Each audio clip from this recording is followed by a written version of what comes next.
Welcome to Season 2 of the Post and Cocky Preview Show. I'm Jeremy Sullivan, your new host, alongside Ryan Mays.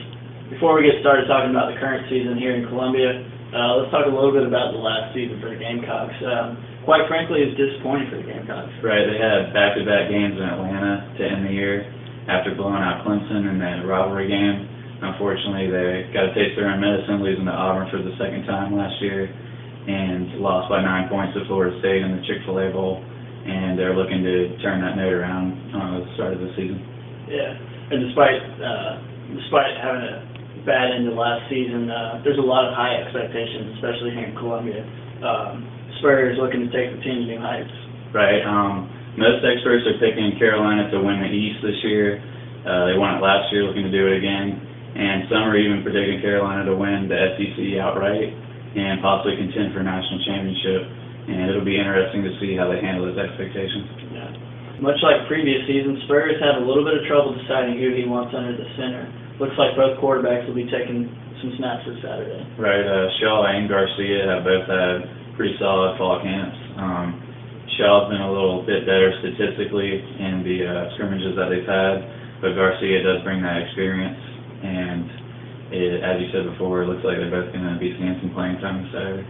Speaking of this Saturday, South Carolina's going to be heading up to Charlotte to play ECU, East Carolina, in the Carolina Panther Stadium at a neutral site.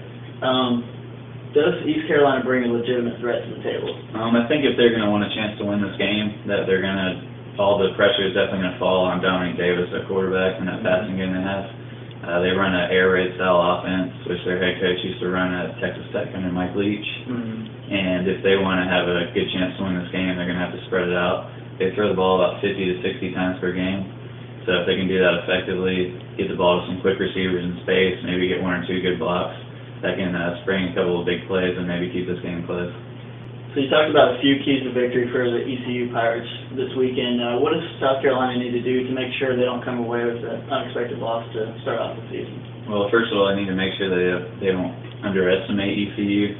They're a scrappy team that they can provide some problems for big schools, but they just need to make sure they don't underestimate them.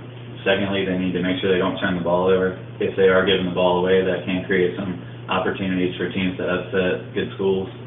And thirdly, they need to make sure that they contain Dominic Davis in that passing attack, because he threw for almost 4,000 yards last year, 36 touchdowns, and he really presented some problems for opposing defenses. So as long as they can do those three things, I think they'll be able to win this game pretty easily.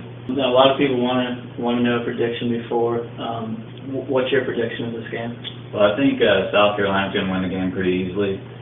East Carolina doesn't bring much of a threat, even though they have taken down some powerhouses in the years before. But I do think Carolina's going to win this game pretty easily, and I think it's going to be 45-17. And that'll do it for the Post and Cocky this week. Hope you follow us in our coverage of Gamecock football all season long.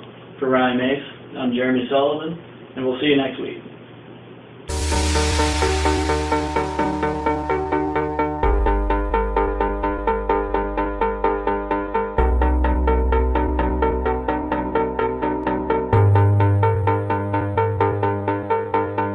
I can't win, I can't reign, I will never win this game without you, without you, without you.